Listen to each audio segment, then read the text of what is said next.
It's time for Windows Weekly. Paul Thurrott, Mary Jo Foley here. Great show for you. We've got a couple of scoops from Mary Jo Foley. Word that boot to desktop and the start button may be back.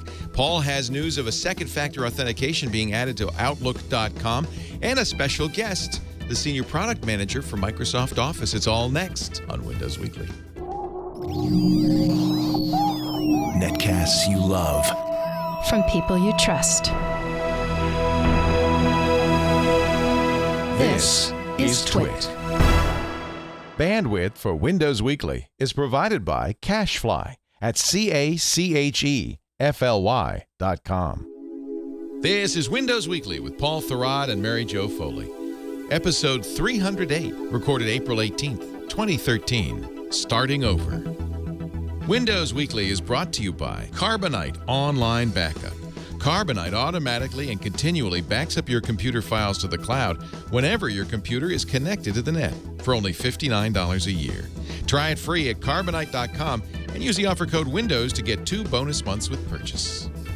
And by ShareFile. Enhance your workflow. Send files of almost any size, easily and securely, with ShareFile from Citrix. Try ShareFile today for a 30-day free trial. Visit ShareFile.com. Click the radio microphone and enter Windows. And by Audible.com. To download the free audiobook of your choice, go to audible.com/Windows. It's time for Windows Weekly, the show that covers your Microsoft needs. And here he is, ladies and gentlemen, all the way from some strange orange room in the middle of nowhere. It's Mr. Paul Thurrott, Agent Orange, we call him, from the super site for Windows, winsupersite.com. And it's good to see you, Paul. You brought us somebody. We'll introduce him in just a moment, but let's also say hi to Mary Jo Foley. She is, of course, the blogger at ZDNet. She has the All About Microsoft blog, joins us every week, and has a big scoop this week, which I think is going to be very interesting. But before we do that, Paul, would you introduce our special guest? I have no idea who this guy is. Nice. No, nice. It's good. Thank you very much. Jeremy Chapman, I almost called him Jerry Chapman, are you still a senior product manager? Is that your correct title? I indeed am a senior product manager for Office and Click to Run and all of the new Office deployment stuff. New to us. You've been using this stuff for a couple of years now, right? I mean, yeah. So it's been a journey for me. I've been working on the team building all of this out, and for us, it's been a long long project in terms of we had some Click to Run back in 2010, but we've really made it mainstream and really the default way that you install Office. So it's been pretty cool watching all of that evolve. And so, Leo, you sort of know who Jeremy is because Jeremy is the co-host of the Office Garage series of videos. Oh, he's the guy who put you in a jumpsuit. Yes. Now we know who he is. Yes, and you and I did a little promo video for them where we talked about Office 365. And I got all the questions right. Yes, you did very well. I'm very proud of myself. You were awesome. I got to say, after watching that, because I don't think Paul had as much confidence in terms of your ability to answer all the questions. I was an idiot. That's why. But I was like, this is going to go poorly. Are you sure you want to do this? You were bang on all 5 of the questions that we asked. It was perfect. They weren't that hard, Jeremy. Leo is like one of those hypnotist guys. Like you say Hadoop, and his head actually nods down. No. I knew all the answers from. You see, I've been doing this show called Windows Weekly for a while now, and believe it or not, they think I sleep through the show. But believe it or not, I'm actually paying attention the whole time. I can tell. Yes. So that was fun. Thank you for asking me to do that. I don't know why I'm showing a computer at this point. Thank you for asking me to do that. It was great. So we've done a bunch on the Garage series of the show. So it's really about tackling a lot of the misconceptions that you answered perfectly well and engaging with people in a different way, making it a bit more entertaining than the common kind of white paper and content that you're used to. So I mean, thanks for paying attention here and watching the show. But we've had a great week this week because we've got an aerobatics episode on, which is pretty awesome. Yoni, my co-host, is a pilot. he got to fly in this Red Bull Air Race plane. That's basically like, if you're into airplanes, it's like the Formula One car of airplanes. So we tried to test whether or not he could get an office installed before he got sick. The plane crashed. Before the plane crashed, exactly. So kind of like on the Skydiver episode where we tried to see whether or not we could install Office during the free fall time. You know, he had a bit of a time crunch here in terms of all the stuff that they were doing from an aerobatics perspective. So it's pretty cool stuff to watch. And of course, not just all the fun that we're doing with the stunts and things, but we're also covering how to do install time customization with Click to Run and how to get all of that on your machine in a very configurable way. So really for the IT pros out there that are doing this work and configuring Office installs, for multiple computers. Lots of fun. So you don't actually have to be in free fall for this to work. The nice thing, though, that we saw with that episode is even though he's in free fall or in an airplane, you can see that you can install Office, obviously, without internet connection. So we get this question all the time.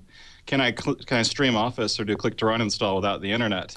And these guys definitely are not connected to the internet while they're jumping out of airplanes or doing tumbles in the Red Bull Air Race 300 plane. So wow. That's one of the big questions that we get a lot. I'm glad you didn't ask that in the my quiz, because I would have got that wrong.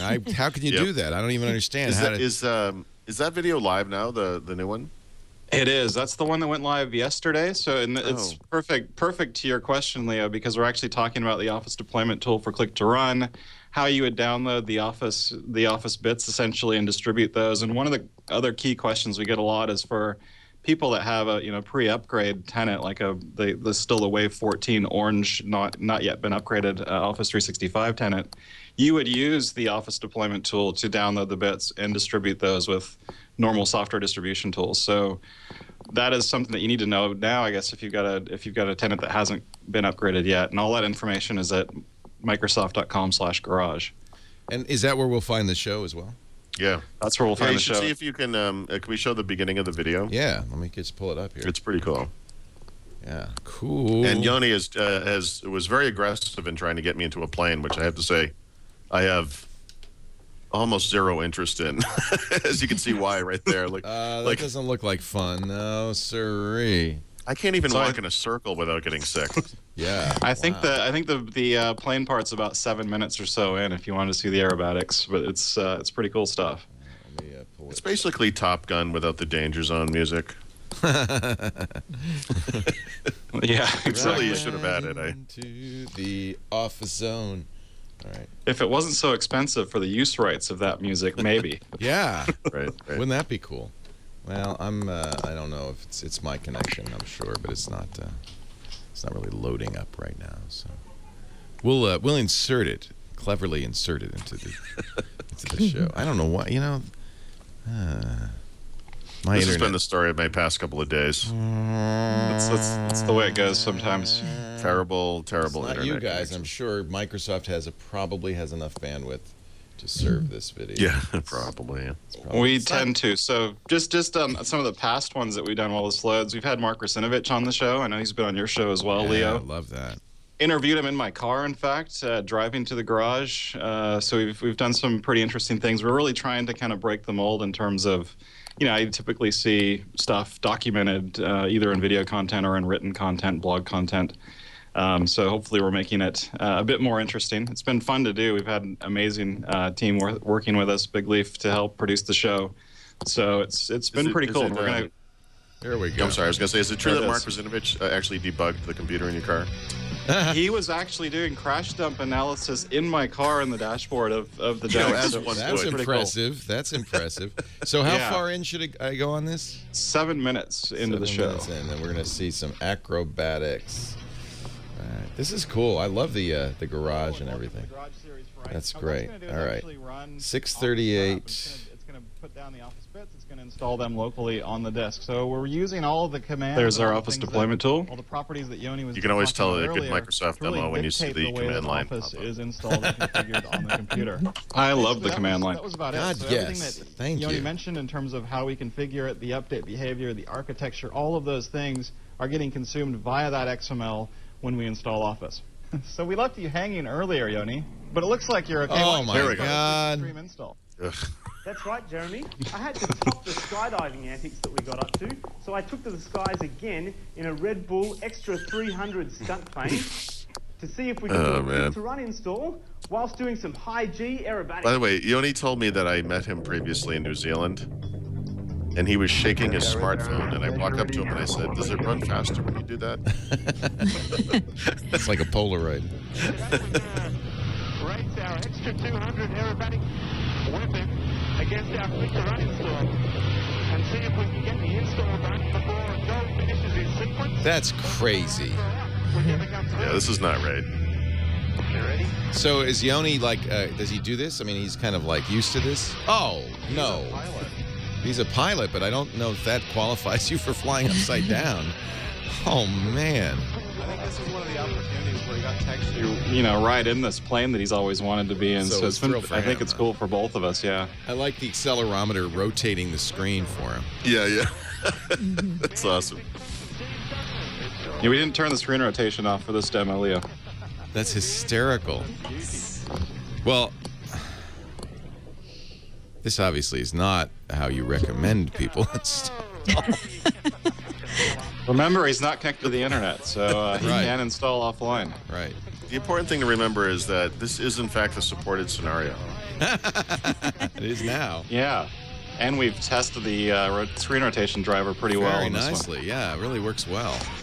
I'm glad you did that. That's great, because you can really tell he's upside down now. So it's going to be 0 G over the front part of the camp, on the beautiful crowd there, the stuff up there and all. Oh, it just makes me nauseous looking at it. Is he doing this on a Surface? He had, I think in that one, it was a Samsung Series 7, but he's got a Surface on the show. So the Surface came a little bit later than that stunt. Wow, that's awesome. That is great. Fantastic. He had a good time, I think, and he did it. He is way it's been too awesome. enthusiastic about this. As a pilot, like I said, this is the most, this is the highlight of, one of his piloting, experiences, I think, in his life, because this is such a cool plane that he's in. So pretty cool stuff. We've got a bunch coming too, so it's going to keep getting better throughout the rest of the season. We've got season 2 kicking off at Tech Ed New Orleans, so we're going to have more and more crazy stunts. We're looking for ideas. In fact, if you've got them, You're going to have to do that Red Bull thing where the guy jumps out of the satellite or whatever and Oh, yeah, the free falls the there. super skydive, yeah. Hey, that'd be interesting. yeah, we'll call Felix and see if he can do that for us again. Maybe we can do that with the MSI because it takes a bit longer and you'll have a bit more. Yeah, a free few fall. more minutes, yeah. Nice.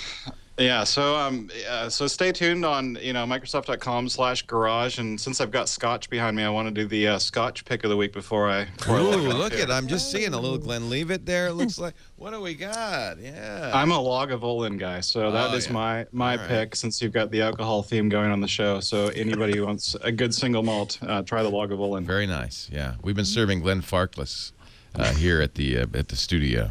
That's why we're all drunk right now. Jeremy, thank you so Awesome. much. Great to have you. Thanks, Jeremy. Thank you, Leo. Yeah. Thanks, Paul. All right. All right, Joe. Take care. Talk to you soon. Bye-bye. Thanks. Jeremy is a senior product manager for Microsoft Office, and Mr. Click to Run, we call him. Jeremy. Yeah. That's Yeah, awesome. sure. That's fun. That's great. All right. So let's take a break. We're going to come back because Mary Jo had a massive scoop this week. Was it Mary Jo? It was your scoop, wasn't it? Yeah, Yeah. it was. Yeah, because I saw it everywhere. But I think you got it, and we'll talk about it in just a second. And it's fascinating to me because I just spent some money to do the same Fascinating thing. stuff. Fascinating. But first, a word from Miss Moneypenny, a.k.a. Carbonite.com. Yes, backup is so very important. If you're not backing up, well, you're risking everything, aren't you? What's on your hard drive these days? I got to think there's, after tax time, some financial records there, some emails. Perhaps there's pictures you don't want to lose.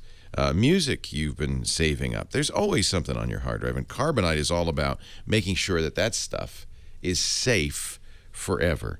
Now, you may say, well, I've got a backup solution. I take a thumb drive every once in a while and I copy stuff over to it. I know a lot of people say, I mean, my dad included, that's how he backs up. But Carbonite is a little bit better than that. First of all, it's automatic. That's important, so you don't have to remember to do it. It just does it. Whenever you're online, it's backing up, so it's continuous. Wouldn't work in a Red Bull stunt plane, but everywhere else, you're backing up. Actually, the Red Bull stunt plane's already in the cloud, so I guess your data's in the cloud when the stunt plane's flying around. You can go see your data. You visit your data in a Red Bull because your data is in the cloud. That's how the cloud works, right? yeah, it's a cloud. It's a cloud. No, actually, this is backing up to the internet where it encrypted, by the way, on the way, and you could further encrypt it if you decide. For trust no one encryption, they do support that where only you have the key. But the big thing about Carbonite, Mac or PC, is all of this, including cloud storage, which means you can access your Carbonite account anytime, anywhere, on any computer just by logging in or using their smart apps, free smartphone and tablet apps. So you get cloud storage, you get automatic continuous backup, unlimited, anything on your computer for $59 a year. Less than $5 a month. That is a great deal. I want you to try it right now, Mac or PC. Visit Carbonite.com. Use the offer code WINDOWS. If you're a Windows user, they have small business plans, external drive plans as well. All at one low, flat rate for unlimited backup. That's what I like about it. You don't have to say, Jesus, too much. It's never too much. It's Carbonite. Carbonite.com. You got to back it up to get it back, so do it right. With Carbonite, use our offer code WINDOWS. You'll get 2 weeks free, no credit card needed. And if you decide to buy 2 months on purchase, that's 14 months for the price of 12. Carbonite.com. Use the offer code WINDOWS. Paul Thurrott, Mary Jo Foley. Okay, I'm going to interpret this as capitulation from Microsoft. Is that fair? Is that fair, Mary Jo? Can I give the whole backstory of this? Yeah, I'd love to hear it, actually. Because I've seen so many interpretations of this story that I wrote, like that have taken it way, way out of context. So I want to tell you the context. So over this past weekend, there were a couple of sites that were tinkering around in the Windows Blue leaked code, and they saw some things that looked like references to boot to the desktop. And so people were saying, I wonder if boot to the desktop is coming back. Is Microsoft actually going to make that something you could install optionally and all? So I went to I have one source who's been 100% accurate so far on everything he has told me about Windows Blue. I went to him and I said, so is boot to desktop coming back as an option? He said, yeah, it is. And so is Start Button. Whoa! And, I know. I was like, wait, what? Start Did Button? You fall out of your chair? I did, pretty much. Yeah, because nobody thought that would come back. And so here's the context. Because Microsoft was pretty adamant about not doing this. Right. This is one person who's very accurate, but still one person saying this. And also kind of hedged it saying, until Blue ships, anything can change. So this may not happen. And I tried to be very clear about that it's something they're kicking around inside. Maybe some people have it installed in a private test build and they're looking at it. But I think my guess is they're kind of throwing this out there as a trial balloon and saying, let's see what people say if we were to do this. Would they be happy we're doing this or upset? Who would be upset? Come on. There are a lot of people who are upset. Yeah. What? Yeah, there are people who would be upset about that. Yeah. Why? Yeah. Well, actually, let me fill in a couple of things that I've heard about this because I contacted Mary Jo when she wrote this, and I said, are you sure about this? I mean, this doesn't this doesn't make any sense. They swore they would never do this. So, Raphael looked at the currently leaked bills to see if there was any indication that this could in fact be changed into something where you could skip the start screen and boot to the desktop, and was unable to get that to happen. However, separately, I've learned that both of those things that she said are in fact true, and that as a bit of nuance, I can tell you that the decision to return the start button, not the start menu, by the way, right, but the start button, came down from on high, that this was in fact pushed down to the Windows team by upper management, who said, you are going to do this, figure it out. And would you clarify the difference between start button and start menu? Well, it's just the little interface, the button in the corner on the taskbar. But it pops up a menu, or does it bring you to the Well, it would bring you to the start screen. Oh, so it's not a start menu. It's just we're adding a button that brings you to the start screen. Okay. So what I was told was that that button is not something we're going to see in whatever preview build we get this summer. That this is something that comes later because it was basically kind of inflicted on them, and I think there's some. They're not happy, it sounds like. No, and you have to give Microsoft a little credit for the decision they made originally, because they were very decisive about it, right? And I think that's what Mary Jo's alluding to, that there are people who will not be happy with this design because historically the way Microsoft has always made these things is they give you some new interface, like the desktop in Windows 95 or the new start menu that was in Windows XP at the time, but they give you a way to go back. Even if it's hidden, even if it's not obvious, you can go back to the previous interface. So in XP, you could turn on the classic start menu. And they didn't do it this time. And I think there are some purists, like Mary Jo says, who... and Metro developers, probably, right? That would be who would be the most hurt by this. Yeah, I don't know the question. hurt, but... That's what keeps coming up, though. People are like, so, okay, if they do this, if they make boot to desktop an option, who would develop for Metro? But I disagree with that. I think people still will, because this is the corporate edict and this is where they're going. But this if they end up doing this boot to desktop and start button return, I think it's more like a bridge, right? It's saying, okay, we got a little too far ahead of the customers, especially the business customers. And, XP is about to go out of support next year. So there are still a lot of businesses running Windows XP, and they're scared of Windows 8 because the user interface requires a ton of retraining. So what do? We give these guys an olive branch and say, okay, you can set up boot to desktop. We'll put the start button back. And now will you guys upgrade to Windows 8? Come on. Please. That's kind of what I think is happening. Yeah. I've also heard of the possibility that this change will only occur in the business-oriented versions of Windows 8, that the core version won't get this change, and that the Pro and Enterprise versions will. And that kind of correlates to what she just said about doing this for businesses, for those businesses that aren't interested in upgrading. Some people feel like flip-flopping is a bad thing, but it's worse thing to not acknowledge if the mistake has been made, to not acknowledge it. Flip-flopping is a tough term because it's flip-flopping to me means I said yes, and then I said no, and then I said yes again. Not I changed my mind. I mean, I think that given evidence that contradicts what you previously thought, it's okay to change your mind. I mean, this one's tough for me because I do feel that they made the right decision to get rid of those interfaces. Although I think it's also odd that for the first time in the history of Windows, really, that they made such a major change and didn't provide people with even a hidden way, like a registry-based way of going back to the old UI. So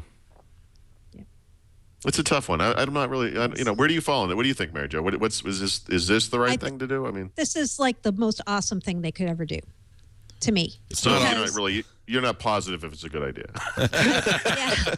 I've been saying on Twitter, I'm like, if they make boot to the desktop a default option, I will install Windows 8 on my desktop. Right now, no way. You know what I'd like is a start menu more than a start button. Yeah, I don't think that's not going to happen, right? That's third-party utility, yeah. Well, and I've done that. I added, I finally put Modern Mix into Start 8 from Stardock on my Windows 8. I finally capitulated because I didn't want to. I really wanted to use it natively. Yeah. And now it's really like Windows 7, and it's fine. And you like it better, I like it better. Yeah. There are probably examples of PC makers today that ship utilities that replicate the Start menu, just as with... Yeah. Okay. So I suppose, HP, Dell, Lenovo could kind of do that thing, and Samsung has a start menu. I think Lenovo has a start menu, but they're kind of ugly. Yeah. But I mean, it's $8 or something for Start 8. It's not very expensive. It's well worth it. Well worth it. Yeah. God, this is an interesting point. I hadn't even thought of this. Lance McCarthy, he's a Nokia developer that we all know. He's like, bringing back the start button would be good for Metro developers because if it brings the start screen up, it'll get more people to launch the Metro apps. Right. Yeah. Yeah, a start button as opposed to a start menu, which is what us retro people really want. Yeah. I don't know. I only see this as good news. I've gotten so much email about this week from people begging me. They're like, "Oh, can you do anything to make this happen? This would be so awesome." Yeah.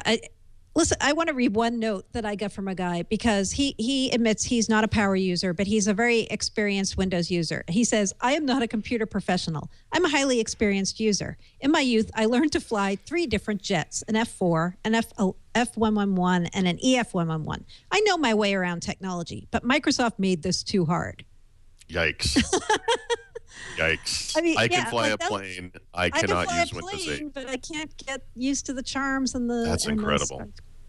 You know, and that's the kind of mail I've been getting. I have 600 comments on this article, and you know, some of them are from design purists who say Microsoft should not capitulate. They should just make people do this, and this is the right thing. They did the right thing. And then the rest of them are all like, please bring this back. Please, please, please. We really need this. So it'll be interesting to see if this comes to pass. Design purists or design fascists? I think a design purist would say the whole thing should be recast. But, yeah, there is a subtle distinction between purist and fascist. I'm surprised that there would be that kind of reaction from people like, this is a terrible idea. I just The surprised dumbest thing about this, though, is all they had to do was do this in the first one place. Yeah. Yep. Yeah. Like I said, it didn't have to be obvious. It didn't even have to be a UI switch. People like Mary Jo and I could have written our little tips Right. about how you can bring back the old UI, and everyone would have been happy. It's amazing that they didn't do that. Yeah. You know, it's doubly amazing to me because, you know, this is a company that talks a lot about all their telemetry data, all the focus groups they do and all. There had to be a ton of evidence that people found this too hard. There had to be. Oh, by me. the way, they've implicitly acknowledged that. I mean, if you think about the few good news telemetry data points they've used since Windows 8 came out, I don't remember the exact details. I'll get the numbers wrong, but I think it was Tammy Reller who said, you know, people have found the charms within an hour. I mean, I don't see the problem. That's crazy. It only took them an hour. Just like fumbling around the screen, they bumped into it by mistake. You know, like that's good UI. You know, like you know, it's just amazing to me. If that was the good news, I mean, yeah, they've gotten a lot of bad news via telemetry. How many people uninstalled it within the first hour? You know, or just stopped using it. I mean. Yeah. It's just too bad. Eternal Ozzy in our chat room says, I think Microsoft is doing this to get the tech press off their back. The tech press is just spreading garbage about Windows 8. We're what's wrong with the tech industry today. Yeah. It's the tech press's fault. No, Paul has been a huge advocate for the Metro screen. I mean, you have. And I think it's unfair to say that. I've been a doubter the whole time. I have. But I've been kind of trying to represent the business case. And I know they're doubtful. I think you're right. I have approached this like just pragmatically. In other words, look, this is what they're doing. You can argue about it all you want, but because this is what you're doing, you kind of have to just learn it and just learn it. But I think you're right. I think that giving the choice is the right way to go. Yeah.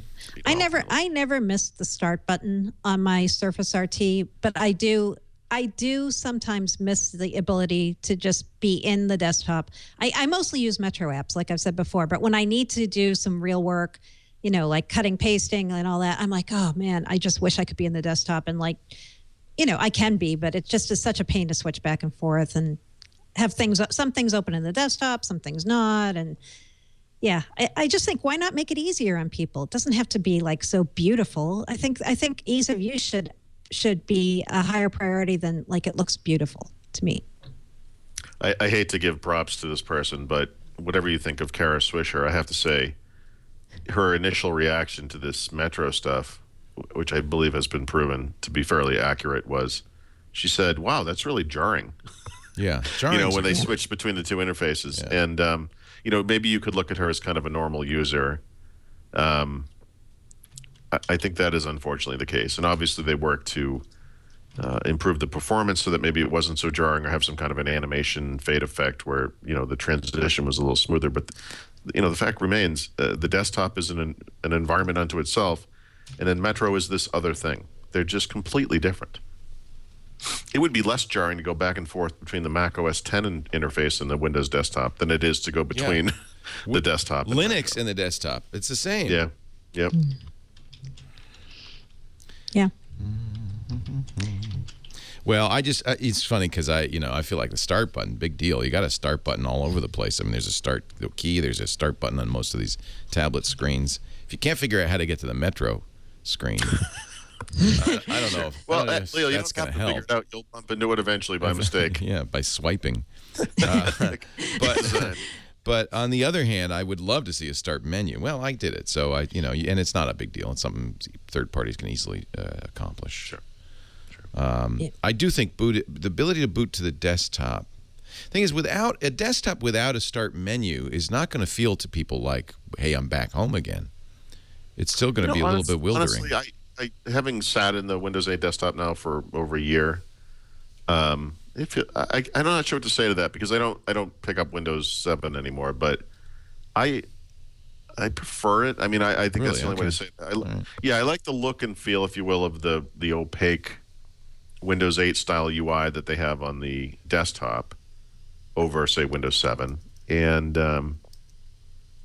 it took a while. I have to say, you tap the start button there and the Windows key on your keyboard, and it took some time. I mean, when that full screen thing comes up, it's jarring. I mean, I'm not sure how else to describe it, but you get used to it, I guess, like you get used to a terminal disease or or whatever. I mean, I don't know.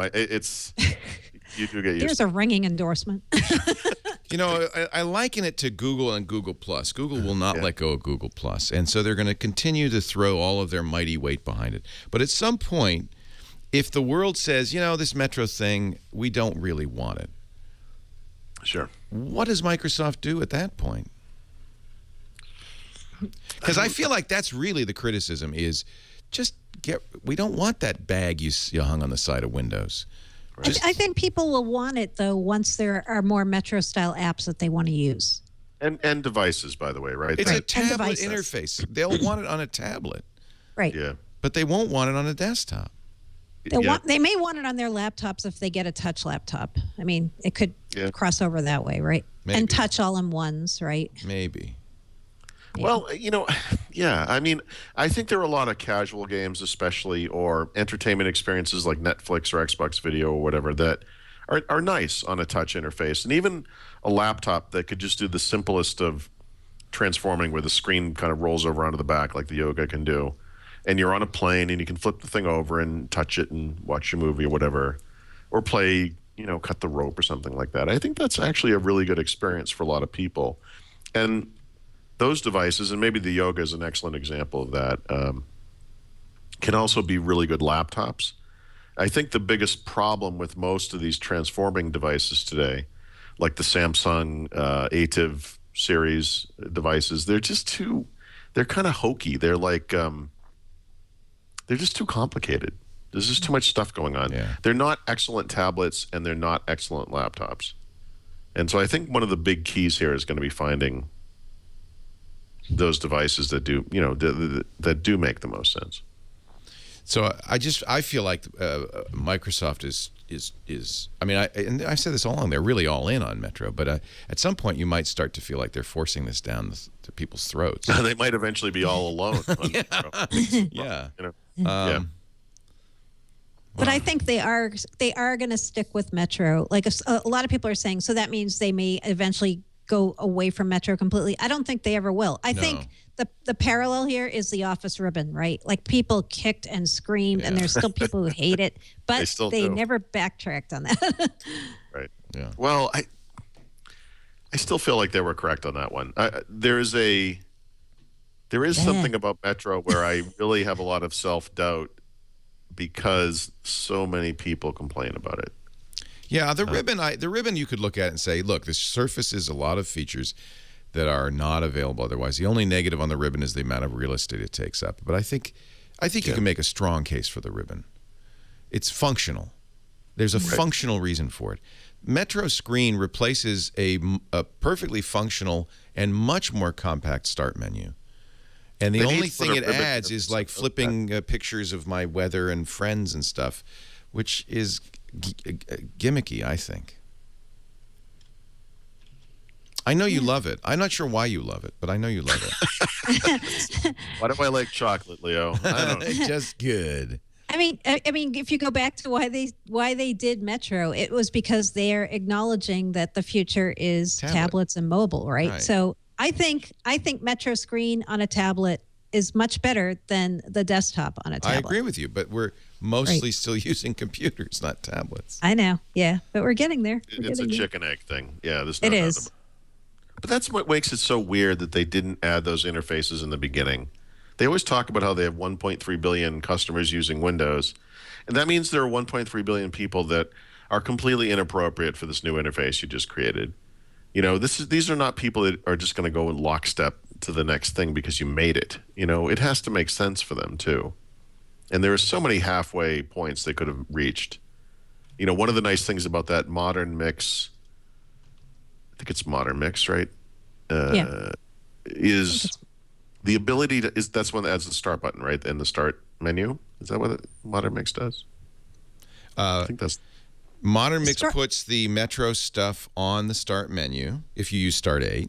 I don't know what it does without Start 8. I'm thinking of Start 8. So Start 8 can bring back a start button, and you can bring back sort of a Windows 7 style start menu. Exactly. Not merely sort of. Exactly.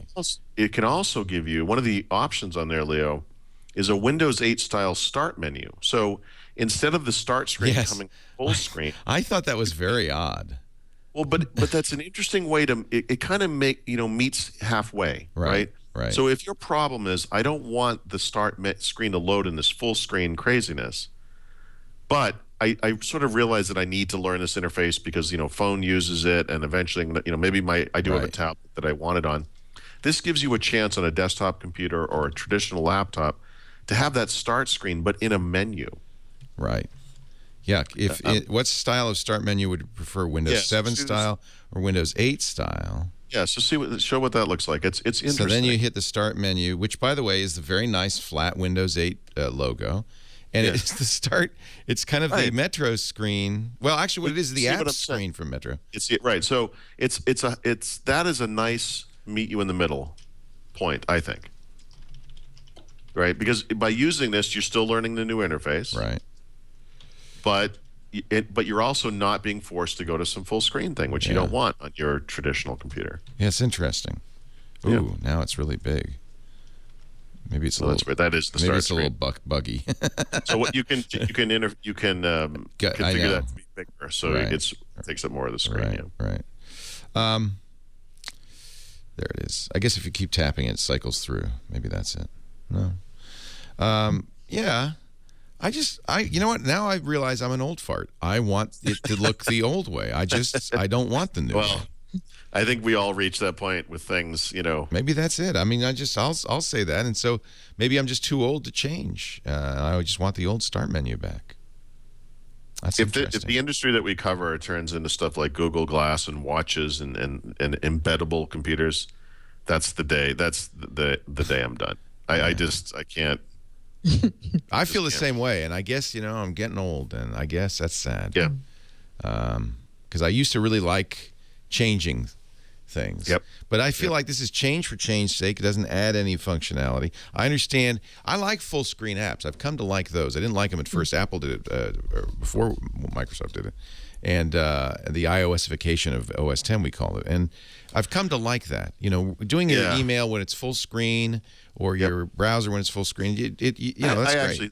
I think those guys did a good job of integrating iOS, I guess you'd call them features or user experiences or whatever, into a traditional system. I think the fundamental problem with what Microsoft's done here is that they see the future as what it is, and they need to get there because it's important. It's core to their business, and they are forcing you to go along with them, even on your traditional PC. And I think people react to that negatively, and understandably so. Yeah. Well, you're not. It doesn't feel like capitulation, or does it? It sounds it smells like capitulation. Smells like it. It sounds like the Windows team feels like it is. It said this came from above, right? Yeah, they made us do it. That sounds right, and that sounds like the marketing and sales guys saying, "Look, we're on the street. We're where the rubber meets the road, and we are here. I'm tired of going out there and having people yell at me about Metro." Yeah, acting decisively doesn't mean you acted correctly. Right. I mean, you could decisively screw up. No, I agree. Although there's look a power. at UAC and Vista is an example of them going, wow, we screwed up, right? Right. Well, they made it better. They didn't get rid of it. Right. And I don't they're not going to get rid of Metro. No one complains about it anymore. No, because it works and it's effective. And Microsoft is now, and Windows is now secure. Yep. In fact, we were talking about this yesterday on security. But now we have new things to complain about. but in terms of security, this is a really good example because Microsoft did bite the bullet. There were a lot of people, mostly security vendors, who didn't like the way Microsoft was moving. And but they said, no, we have to do this. And we were just talking about this statistic from, was it Sophos, somebody yesterday in Security Now, something like, it's now, the attack surface is Windows now in only like 3% of the time. That they're now using Flash and Java and all sorts of other things because Windows is now safe. Yeah, you move on to the low-hanging fruit. Yeah. So that's a real win for decisiveness. But that was decisiveness in the correct direction. Well, decisiveness, I guess. I mean, I would argue that it took them a long time to get there. This is the end result of 10 years of trustworthy computing. Right. So it was absolutely worth doing. Yeah. Yeah. It took a while. And there were some problems, like Mary Jo pointed out. Will this take that long? Well, 10 years is going to be interesting. See where things are. I mean, no, I don't think the transition to touch computing as the mainstream standard is going to take 10 years. Do you think Steven Sinofsky was the one who was saying we won't back down? Yeah. Yep. And so maybe without him leading the team, this could be another chicken and the egg thing. Maybe this was the fundamental disconnect between him and the company. Yeah. I think there was nothing controversial about Windows 7, and no, it's everyone could kind of rally around that. And yes, thank you for cleaning up Vista. You did a great job. Yeah, it was a work of art. Windows 8 has rubbed a lot of people the wrong way, and if it's rubbing, you got to remember this was internal at Microsoft for 3 years before we saw it, or for a couple of years before we saw it. You have to think that the same issues we're having outside of Microsoft with it, they were having inside of Microsoft, where people from other parts of the company were like, guys, what the heck are you doing here? You have to think these conversations occurred. Yep. I love this. I love what's going on because it's a fascinating chess game to watch. It is. And I got to say, I'm going to say one more time, if they do go this way, and you can call it capitulation, you can call it whatever you want. It's the right thing for the customers. It is. I think it is. Yeah, no, that's right. That's right. So you both feel the customers have been fairly clear about this. Yeah, they've been pretty clear. Message received. That's not capitulation. That's the word. That's what it is. Message received. Let them eat cake, Leo. Yeah. Business users have been very clear. And I wonder if the start button is enough to assuage their. Don't they really want a start menu? Don't they really want a start menu? Probably. That's what I want. Sure. I don't want to see Metro. I still have it, and as you saw, actually, I launched into it by accident. It's there, and I don't hate it. That is the way we all use Metro by accident. My charms are still there, but I don't have to use them. Right. That start menu has a nice shutdown button right on it. If you have a Surface RT or whatever, the Metro stuff is nice. When I'm on a computer, I use this thing for work. I want to get work done. I want to be efficient. Like you, the Metro stuff is not what I want. And I don't actually take the time to go delete every single tile on the desktop. I'm not. Oh no. But I just don't. I just never do that stuff. It's there. I don't mind it's there. I don't mind even that I might use it. But I just want, when I'm trying to work, I just want, and then I'm really questioning myself, thinking, well, maybe I'm just averse to change. Maybe this really is a big improvement. But I think Windows 7 was pretty damn perfect, and that's how I want to keep working. People at Microsoft should be asking them, maybe this thing really is screwed up. I think when you have this many people questioning what you're doing, you have to have a little bit of introspection. I mean, I assume this happens. I have no idea what the decision-making process is like over there, but I mean, my God, there's so much complaining, and hopefully this stuff does happen the way we expect it to. Well, and people are averse to change. It's not. I mean, that is the case, and I think that's probably the storyline that happened internally, which is, look, people are going to hate any change. We say this. We changed the name of a show. We know we're going to get a lot of heat for this. People hate change. They'll get used to it eventually, and then they'll embrace it. And I'm sure that was the company line. My plan to change the name of the show to Hadoop Weekly is Hadoop Weekly. I hope you don't mind. Yes. It has a certain ring to it. But no, seriously, that's what I think in my mind. No, I know people hate any kind of change in a knee-jerk fashion. Let's see if we can weather the initial. But it's even more true of Microsoft's customers, right? Because the core customer base here really is businesses, isn't it? And them jamming this thing down businesses' throats is so anti-common sense, right? Well, at some point you have to say, oh, I guess this is more than just a knee-jerk reaction to the change. There is, in fact, substantive complaints. People are not buying. I mean, people are not buying Windows 8. And I'll tell you, one of the reasons this is an issue for me, if I just worked at, doing shows with tech people at TWiT with, highly sophisticated tech enthusiasts, which is who we talk to at TWiT, this would not be something I would spend a lot of time, pondering. But I have to do the radio show, and the radio show is a show that talks to 1 million real people every week. And the common question is, should I get a Windows 8 machine? And every time somebody asks me that, I have to pause and say, well, yeah, you don't have much choice is mostly what I say. My favorite question is, which one is the best one to get? Well, I get that all the time. It's like, but I say Lenovo. I say we buy Dells. Obviously, there's a few good brand names we like. That I have less trouble with than Windows 7 or 8. Mostly I have to say, well, you can still, if you really beg, you can get Dell to give you a Windows 7 machine. But I'm not sure I'd do that. There's benefits to Windows 8 that you don't have in Windows 7. So but I'm happy now to be able to say there is this $10 solution called Start 8 and Modern Mix. Mm-hmm. And then that makes it okay. Yep. Somebody asked me in the chat room, Ron says, would you like a Mac with an iOS screen like Metro? I'd have the same exact problem if Apple did. By the way, they have that. That interface exists. Oh, I turn it off immediately, yes. Mission Control or whatever it's called. I hate it. Turn it off immediately. The only thing I would say, I don't want to, we shouldn't push this too hard, but the only thing I would say to that is I feel like the iOS interface is really simplistic and is not a good interface, period, not for touchscreens and not for the Mac, certainly. Whereas I think you can make the case that the dynamic nature of the Metro stuff with the live tiles and everything, there's a kind of an inherent goodness to what they're trying to do. And it doesn't make any sense on a desktop computer, but for people on tablets and so forth, that kind of interface at least is, reasonable. Yeah, you're right. Let's not belabor it. But it's tempting. Let me give you my top 10 reasons I hate the Mac. So, number 98. Intel vows $200 Windows 8 touch devices are coming. So we're going to have touch netbooks. Yeah. Woohoo! But I mean, I would. Is it RT or are they? Well, if it's Intel, it's not RT, is it? Right. Not RT. These are Windows Pro devices?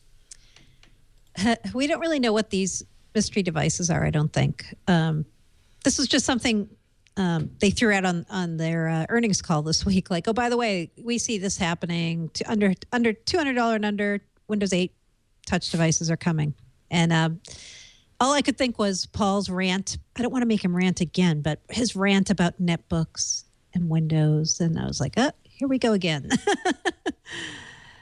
but in a way, you have to have all the price points. Whatever are you talking about? You have to have all the price points, right? Like, I mean, this is what's hurting them now too in the field. Microsoft doesn't have a lot of things at the Kindle Fire price point, and it will be great if somebody builds these, and that's an option alongside the whole family of devices. I mean, this is why you have an OEM ecosystem, right? So you can have all different kinds of devices, different capabilities, different price points.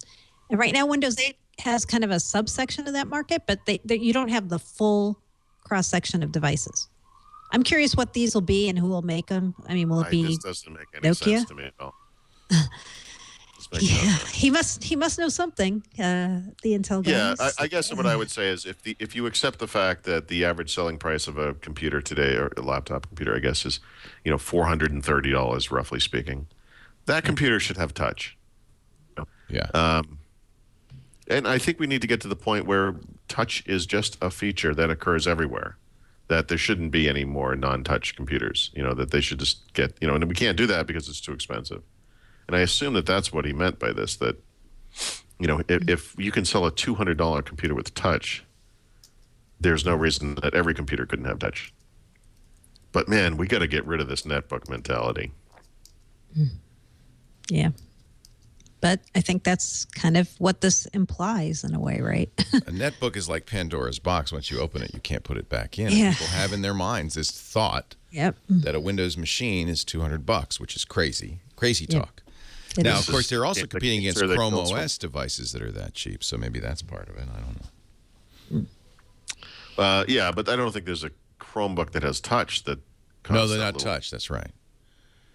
So is the touch screen so expensive that? The touchscreens are tough. I don't think it's just expense, although obviously that's a big part of it. I think they also add weight, right? Aren't they? It's like essentially another layer on the screen. It has to be glass. I think. Complexity and so forth. Yeah. I don't know. Then again, an iPad's pretty thin. Intel, So- and also an Intel on their earnings call. This is somewhat wishful thinking. Sure. What they're really saying is we're going to make a part that could make it so if everything else fell into place, right? Or are they saying It's always going to get better, Leo. Yeah. That's I don't like this kind of stuff because I think what they're trying to do. People are complaining that their profits, their revenues weren't really that down. I don't recall the exact numbers, but 25%? Well, that's profits.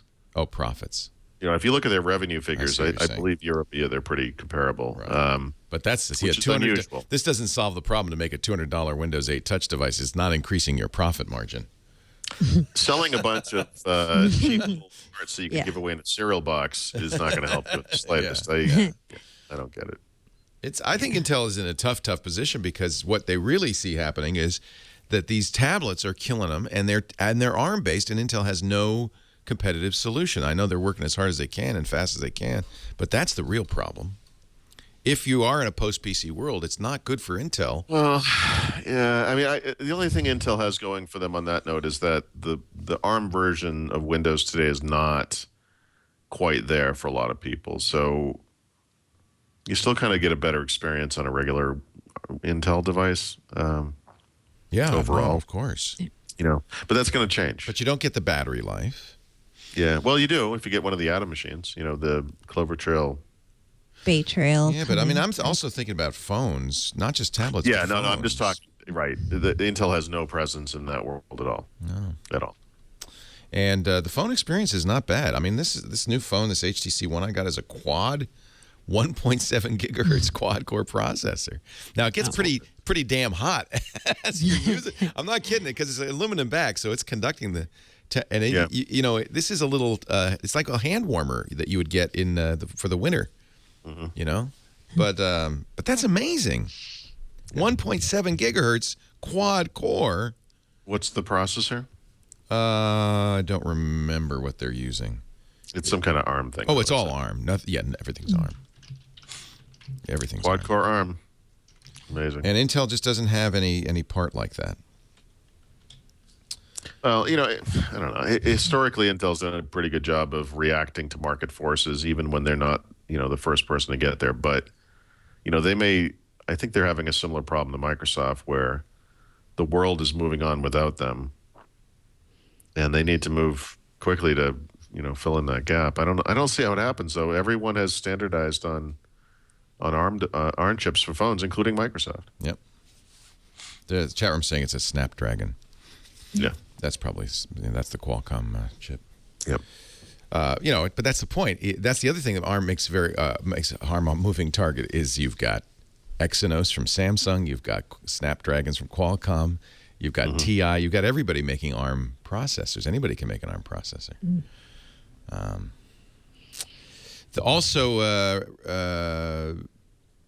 related, we mentioned the Chromebooks. They're not really selling out like crazy either. According to where did this come from? Yeah, EdBot did a little research on the net market share numbers that came out recently, that shows usage share, and it's funny because this is based on web browser traffic. Yeah. Well, also they do operating system share too. Oh, they do. Okay. And what's interesting here to me is we've been hearing so much about how Chromebooks are really killing it, and everybody likes Chromebooks, and they're the #1 seller on Amazon, which has been true. That's the chief source of information. Yeah. Amazon. And yeah, and a lot of tech press really like the Chromebook Pixel, right? And not me. Not me either. But I can't understand why anyone likes that, but I can't either. It's $1,500. Yeah, I know. But I have a car without an engine, but it's beautiful. So it's just interesting. It's like it's interesting to actually see the real numbers show like they have under 1% usage share for Chrome OS right now. I think it is. I think this is a specialty product for schools. Yeah. Businesses that don't want their employees to actually do anything, that kind of thing. You know who loves these? No, but really, seriously. I know what you mean, but that was funny. People who love these are the IT guys and the school administrators who want a locked down box. Nothing tells you that your employer hates you more than here's your new Chromebook. Yeah, seriously. You know, you see these pictures of the new employee coming to Google or at Twitter, and they, you know, when you get to your desk, there's a MacBook Pro Retina, and there's a new phone, and there's all this stuff. Imagine how you'd feel if you got there and it's a $250 Samsung Chromebook. It's like, am I an intern? Did I do something wrong? They don't trust me. And apparently don't have a lot of money. And they're broke. I'm getting out of this company. It really does not reflect well. No. So I'm not surprised. You also, I see in the same, I'm looking at your notes here. You also, what is this? No Windows 8 RT devices are excellent. Who's that from? Guess who? Yeah, we've kind of touched on this throughout here. Well, in other words, there are some decent Windows 8 and RT devices, you know, good or even very good, depending on how you want to rate these. I think my Acer S7 is excellent, minus Windows 8. How much does it cost? So it's expensive. It was as much as a Chromebook So Pixel. now we've added 2 caveats, Windows 8 and expensive. So, yeah. you know, that's what I mean. But in that's other words, touch. It's look thin and light. You know, I mean, this is a good Ultrabook is not cheap. Right. But that's what I mean. In other words, these are things you can't expect normal average consumers to buy. Oh no. There's no $500 excellent anything. And that's the problem. Yeah. But was there ever?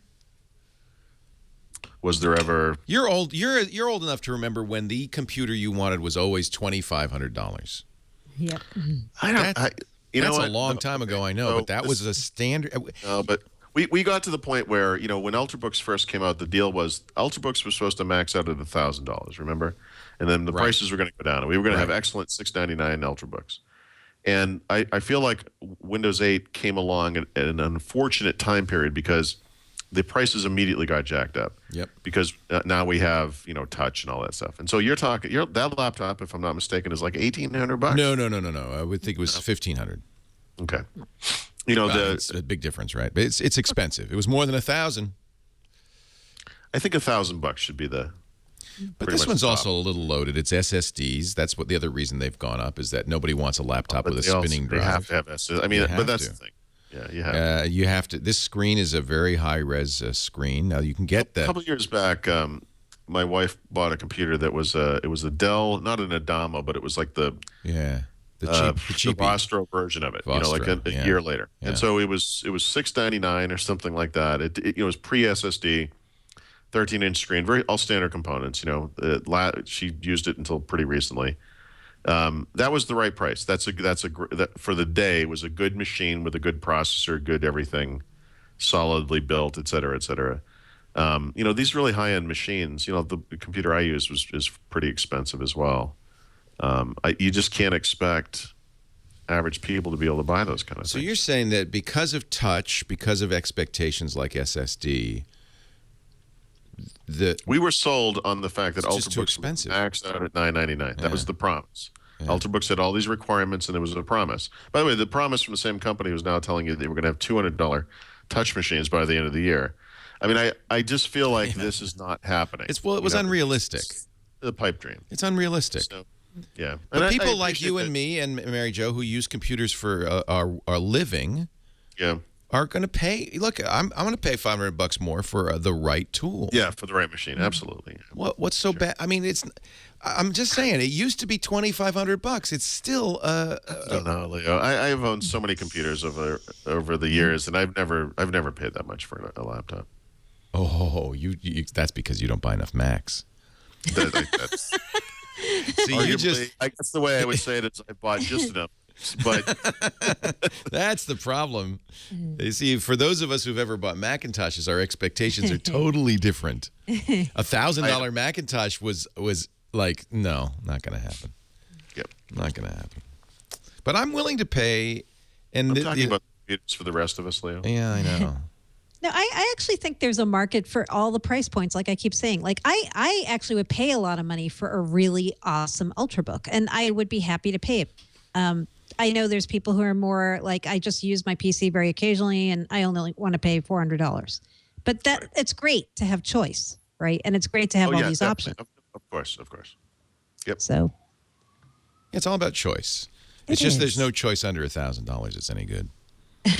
That's the problem. Like a Surface RT for $500. You know, if it included I think the Surface RT and it comes with Microsoft Office, that's a damn fine deal. It is. A year from now, the conversation might be very different, right? Yep. When the apps are all there, and maybe if the Office gets improved too, if there are more Office apps, and that could be a very different story. Absolutely. I'm sorry I dropped mine. I still have to. I still have to bring it to the pop-up store and see if they pop down. You should just bring it in a box that's like rattles when you shake it, and be like, "I'd like a new one of these, please." I don't know what happened. I'm really sad that it broke it. Although backed over my SUV. I just have to say that this Acer is a very nice. The only thing lacking is the keyboard. I tighten up a little bit every time you hold it like that. By the way, you shouldn't. It's lighter than a feather. Wow. I'm throwing it around for those of you listening on audio. It's actually because I have such massive biceps that it's a 20-pound computer that I throw around. All that planking paid off. Ah, yes, the planking. No, I'm looking. It starts at $13.99, and the one I got was an i7. So it was, I think, $1,500. So yeah, it's pricey. But gosh, you know, people.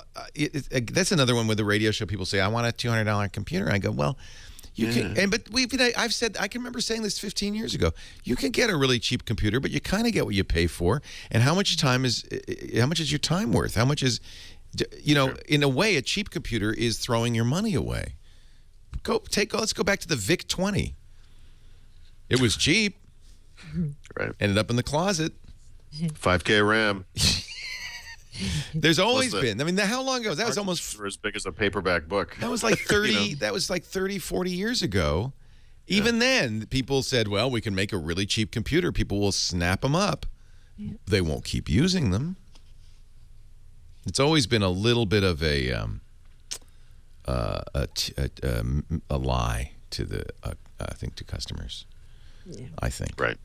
But what we need though is something that is between that thing that you have and the $200 computer that has touch, is light, thin, and is not a huge compromise. So you think it's touch that really puts it over the top?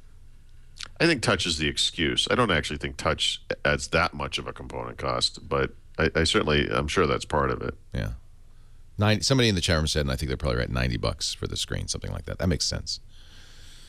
It's an additional expense. Like the markup on alcohol, so it's $90 more expensive to put it in there, so we're going to charge $400 for it, right? For that. Yeah. I think people shouldn't be so cheap on a tool that you're going to. I mean, think what you're doing with this thing. This thing is a miracle. Yes, that's true. I agree with you. Why are you so freaking cheap? You're going to use this for years. It gives you access to all the knowledge in the universe. Why are you so cheap? But I don't want to pay more than $200. This is turning into a Louis C.K. It is, isn't it? But it's true. Yeah. I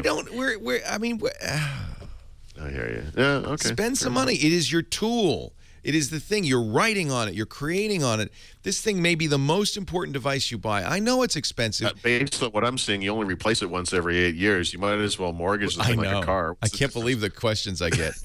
I have finally figured out, because people say, well, is my 1992 computer outmoded? So I finally figured out, dog years are 7 to 1. For every human year that goes by, a dog ages 7. That's the rough. And I was trying to, what is it for computers? And I finally figured out it's about 15. So a 2-year-old computer is middle-aged. 3-year-old computer, middle-aged.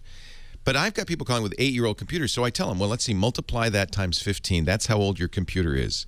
It's 120 years old. Let's just say if it was a horse, we'd be making glue out of it. It's time to put it down. Put down the computer. Though, as more of what we do goes to the cloud too. So I think what you'll see ultimately is you'll see people who have really expensive computers and are willing to pay for them, high price endpoints, and then the people who treat their computer as a disposable piece of whatever crap that they don't care if they replace it because everything they need is in the cloud and it's really quick to. Well, that's the promise of the Chromebook, right? You could buy a $250 computer.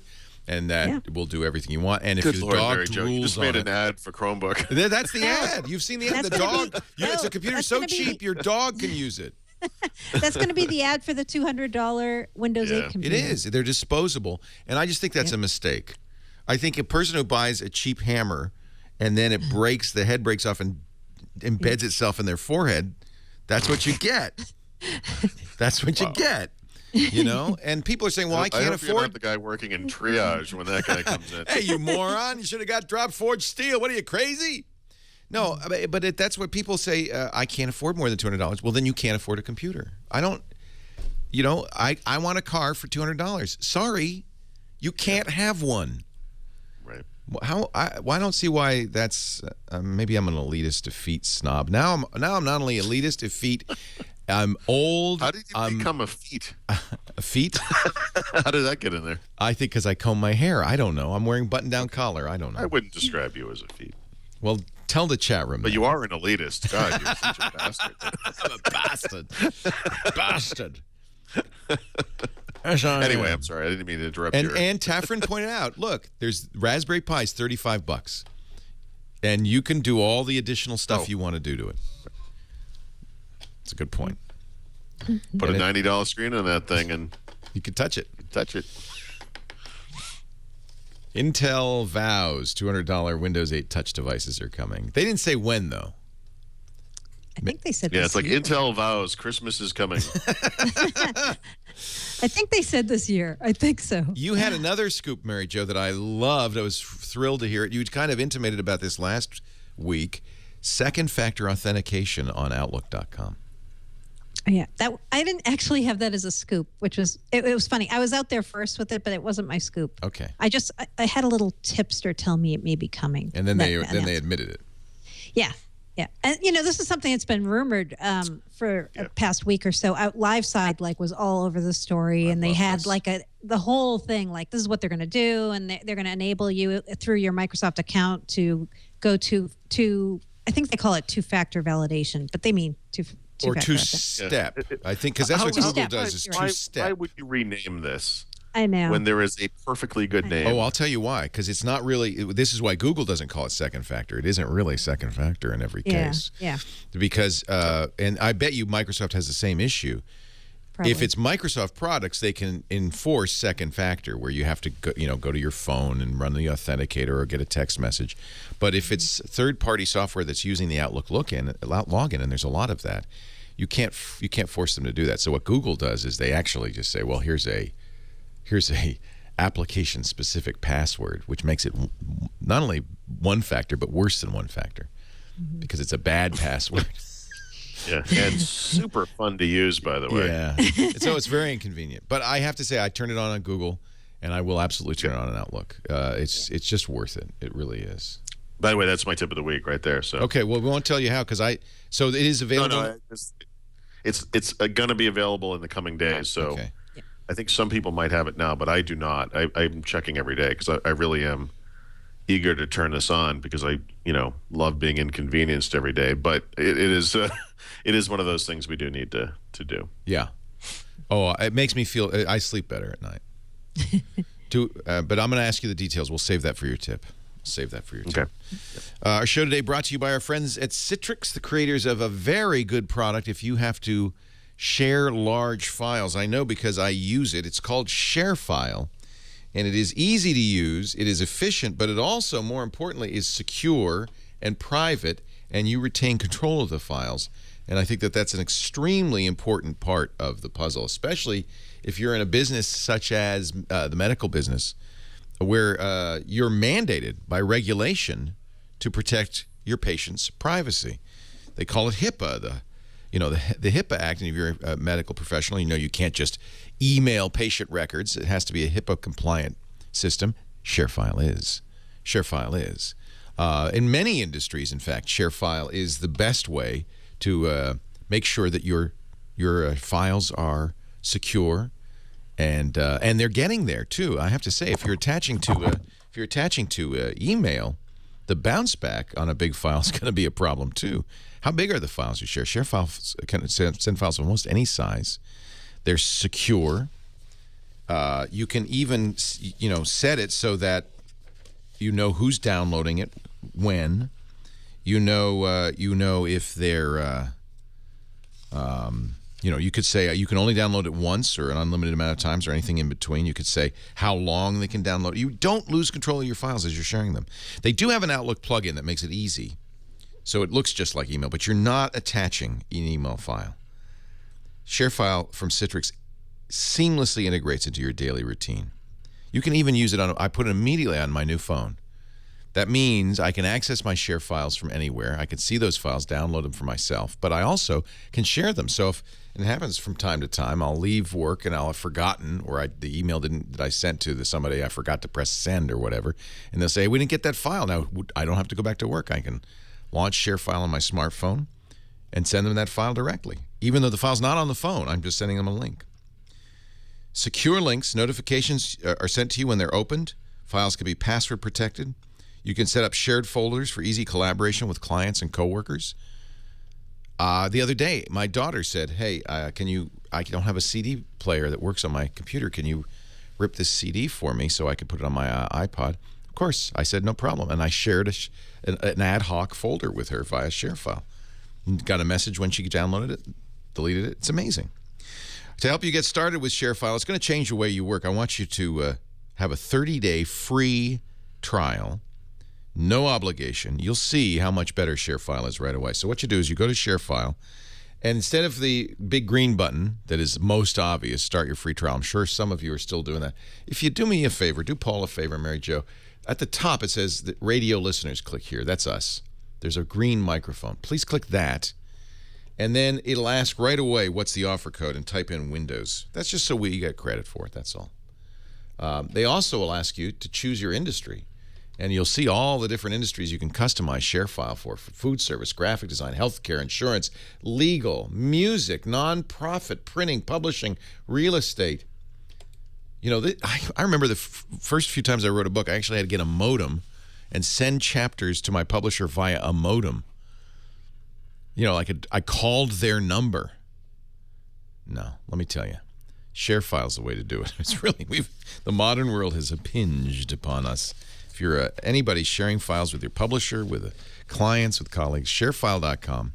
Please click the radio microphone at the top of the page and use the offer code Windows for 30 days free. Paul Thurrott from the super site for Windows, winsupersite.com. Mary Jo Foley from All About Microsoft. We are talking about Windows, and we just talked about two-factor authentication. Bing's AppX team refreshes its 6 Windows 8 apps. What is the? They're going to have a news app that could be a Google Reader replacement. Paul's the one who figured this out. No, he's the one I heard say this first. Is this the news app that I have on my Metro desktop? Yeah. Yeah. So, I like this. It's a beautiful. It's always been beautiful, and they hired journalists. I mean, they actually create their own. It's not just an aggregator. Right. Yeah, so there's a team inside Bing called the Bing AppX for Application Experience Team, and they're actually building a lot of Windows 8 apps. They built the news app and the finance, sports, weather. These are the really nice apps that shipped with Windows 8. Yeah. We won't talk about some of the other apps that weren't so nice, that weren't from that team that shipped with Windows 8.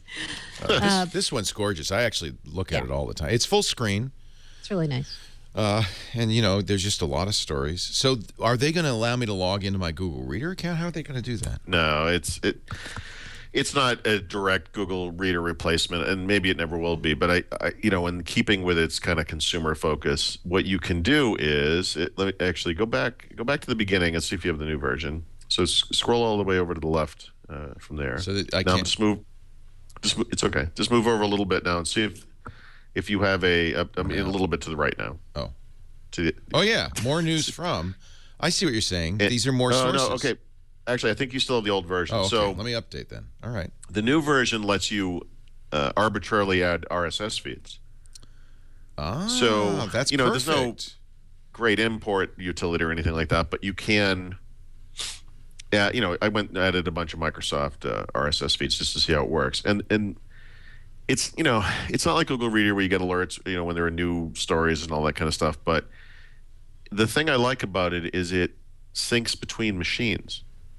So one thing I did in my own version of news is I got rid of all of the other news groups. I just got rid of everything. Right. And then I subscribed to some Microsoft feeds. I left the technology one in. Perfect. Yeah, then you don't get the entertainment and the sports, all the stuff you don't just get rid of all that stuff. Just to see how it would work, You have to go in and out of each, feed and kind of look at it. But it presents it in that beautiful news app, the kind of the look that some of those Bing apps have, which is really attractive and should be a template that they give out to developers. It's so beautiful.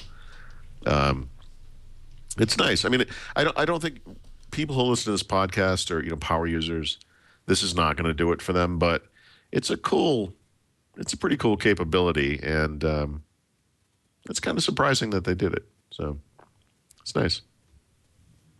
Now, and you're not seeing it. Are you not seeing? No, the and I'm not seeing an update either. So maybe it's not pushed out for everybody yet. I don't know. Where would it? Doesn't it usually say updates on the store? Yeah, it does. Maybe I screwed everything up with this modern mix.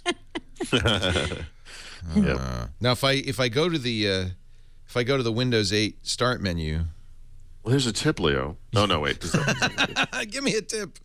If I go to the Windows 8 Start menu and then go to the store, maybe will it then you go? You could delete the app and reinstall it. Oh yeah, I could do that. That actually works more often than one would think. Yeah. Okay. See, gosh, now I'm back on this start screen and I'm confused as hell. I don't know where anything is anymore. As the plane speeds toward the ground. Wait a minute. No, wait a minute. I can do it. I can do this. Okay, anyway. So update. Is the update widely available for everybody? Or? I believe so.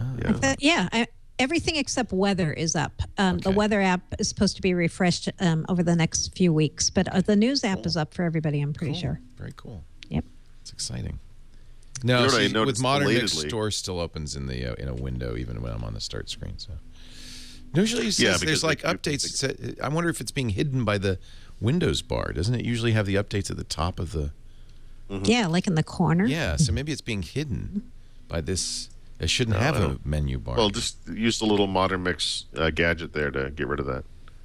Up in the top right, yeah. No, I mean the right below this close button. Yeah. Yeah. Go full. But it's still not. I don't see any updates. So maybe I don't. Updates. How do I do that? Oh, Leo. Come on. How do I do that? There's a way. Making me look at the app. Yeah, go to settings. Settings. Okay. Check for updates. No, that's not it. Damn it. There's a way to. App updates. Here we go. App updates. You know, you were right. App. Check for updates. Press the button. I do like the little dots that go in a circle. Yeah, see, travel, maps, news, sports, and finance, all updated. Excellent. Install. Okay. So I will have the new news momentarily. And that's how easy it is to use Windows 8, boys and girls. And that's how we get in. No, I like it. If I can add arbitrary RSS feeds and eliminate, I really don't care about entertainment and some of this other stuff. That's great. That'll be great. Exactly. Yeah. You can also customize the app so that the groups appear where you want them. And so what I did was I moved that, whatever it's called, the custom group of RSS feeds to the front. And so you can't get rid of the headline stuff because that's what generates that beautiful big picture you see right in the beginning. So that one you can't actually get rid of, but it will be the next one over. Yeah. People are saying, Leo, you're such a moron. It's not that hard. It's as easy as Android. Yeah, exactly. Exactly my point. It's so funny because, you got to understand, folks in the chat room, you are the creme de la creme. You are tech enthusiasts, or you wouldn't be watching a podcast about Windows, much less watching it be made. So you really are not the representative public. So of course it's easy for you. You probably think it's easy to program a Raspberry Pi. Of course it's easy. 90% of the people who hear that phrase think you're talking about an actual pie. An actual pie. I know. And then my initial reaction is, ooh, where? How? I'd like one of those.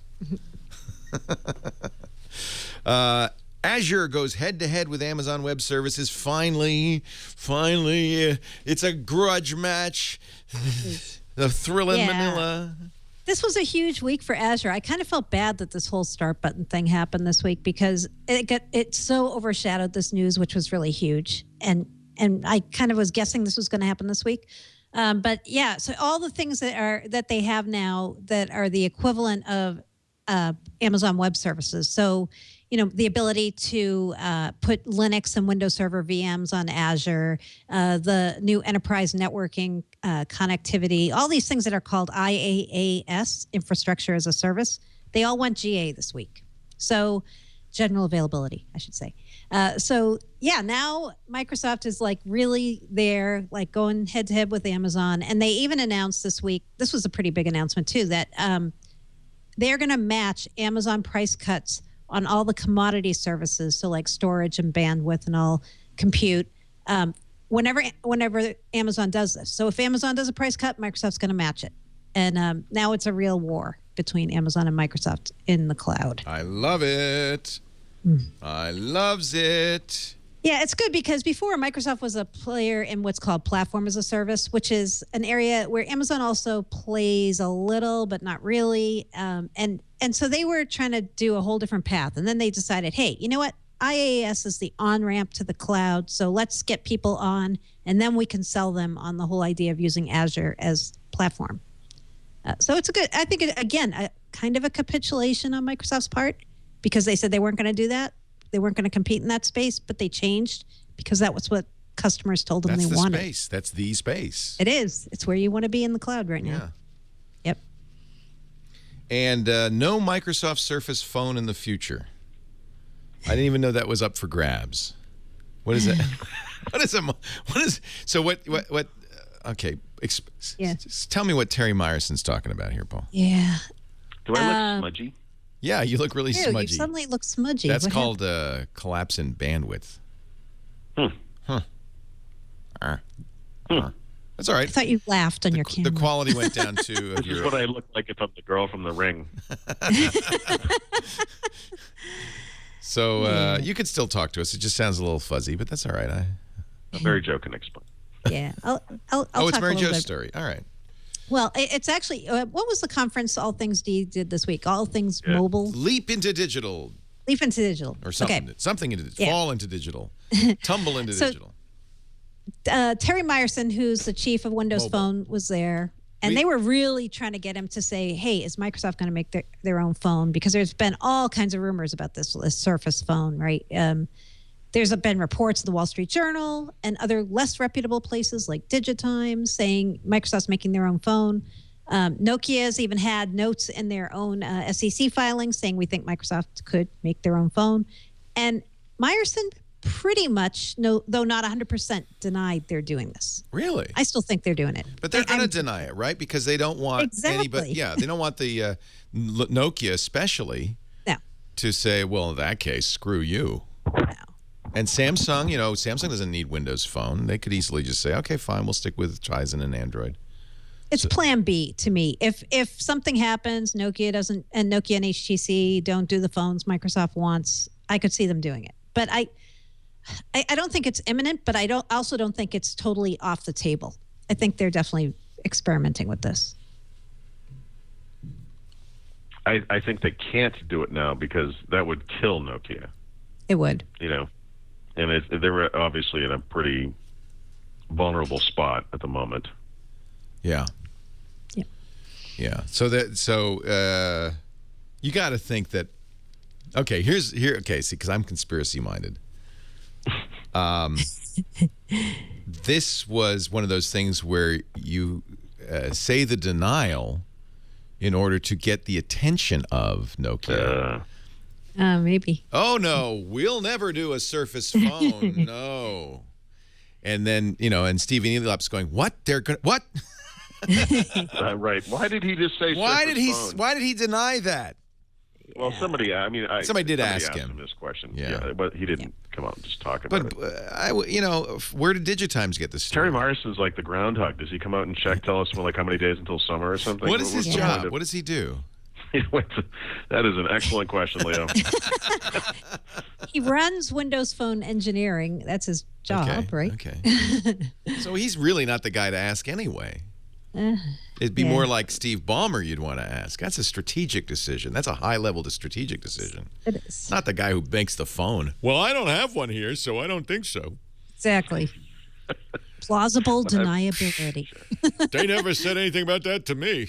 And I got my finger on the pulse of the company. Yeah, actually, him not knowing about it is more nothing. plausible than Yes, it just means nothing. than anything. In fact, maybe that's why they put him out there. Ask Terry about the Surface phone. This will be hilarious. How is Lumia doing? It's doing pretty well, right? They're selling quite a few of these. We got the Nokia earnings. Yeah. Yeah, they sold 5.6 million in the most recent quarter. That's not bad. Yeah, it's not bad, except Samsung sold 62 million, and Apple probably sold about 35 million. Well, and you heard Eric Schmidt say that they're activating 1.5 million new Android devices daily now. Right. Whatever that means. Right. So, big numbers. So, a billion devices will be in service. A billion by June. Mm-hmm. Sure. So I don't know. I mean, they're doing better in comparison to themselves. So I guess I think but it's their funny. other devices aren't doing so well. He's selling 5.6 million units of anything. Sounds good to me. Yeah. Yeah. It seems like they're having more success outside the U.S. than here, so that kind of skews our views being here. Right. This market was the only part of the world where their year-over-year sales were down for Lumia. Really? Which is amazing. Wow. And I think that suggests that their strategy of having a hero phone on only one carrier per market is a mistake. Because if they put the 920 on Verizon, they could have doubled their sales in this country easily. And look what the competition's doing. I mean, the Samsung just announced the S4 is on 8 carriers in the U.S. Yeah. I didn't even know there were 8 carriers in the U.S. Yeah, well, supposedly Verizon's about to get the I think it's called the Lumia 928. Right. Any day now, supposedly. So at least finally it'll be there. What do we know about the 928? Is it is it better than the 920? I don't believe it looks a lot like it. It's just a Verizon version of the 920. I think this is one of those things where the window of exclusivity has run out, and this is how they do it. Right. Yeah. Right. But I really feel like this strategy has been proven to be incorrect. Yeah, get it everywhere. Yeah. Yep. But also from Nokia's point of view, hey, it's a lot better than it was. We didn't have any U.S. carriers for years. Yep. Right. So that's true. Nokia's thinking, hey, at least we got a few this time. Yeah. I think no one should be ashamed about selling 5.6 million of anything. No. It's a good number. Admittedly, the rest of the market's selling even more. but that's, from a point of view of developer, if you're thinking, hey, that's 20 million new users a year, that's good. I'll take it. Sure. That's great. Yep. You are a glass half full kind of guy, Leo. I'm trying to be like positive about something around here. No, and there's the rumor about the aluminum body Lumia that's coming, the Catwalk. So difficult to do metal phones. I know. Boy. I would like to see it, though, just to see something thinner and a little more handleable. I'd be happy just for a thinner Lumia, I unibody love this design. HTC1, which is a unibody aluminum. They mill it one solid piece. It's kind of like an iPhone, but it's thin. It feels good in the hand. It's kind of got that curvy Lumia feel to it. It's probably like your 8X, actually, Mary Jo. But that's plastic, right? The 8X is plastic, right? Yep. Yeah, I couldn't be happier with this. This is just a spectacular phone.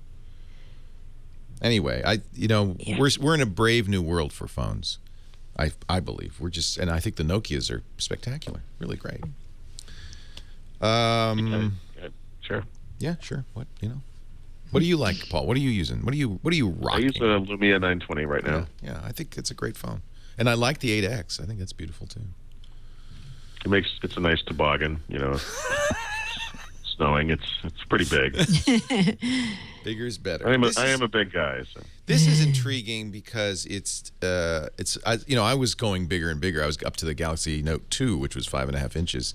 This phone is only 4.7 inches, but it's 1920 by 1080 on the screen, which is just mind-boggling. It's 460 ppi. It's amazing. And it gives you this. You know what the screen looks like? One of those things that they ship with that's printed on a label, and then you peel it off and you go, oh, that's what the screen looks like. It looks like that. It looks like it's just a solid, boom.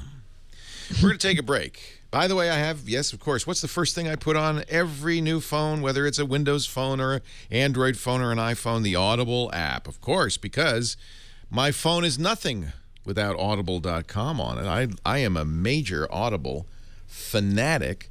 This is the latest I'm listening to, a beautiful book called Among Others by Joe Walton. But I also have some, as you can see, queued up, some more science fiction. A history of the motion picture industry, Pictures at a Revolution. Andy Anako recommended that. So many great books on Audible.com. Let me give them a little bit of a plug. Audible is the audio bookstore of the internet. You go to Audible.com and you will see over 100,000 titles, all the best new fiction, nonfiction, classics too. I have a huge selection of Audible classics.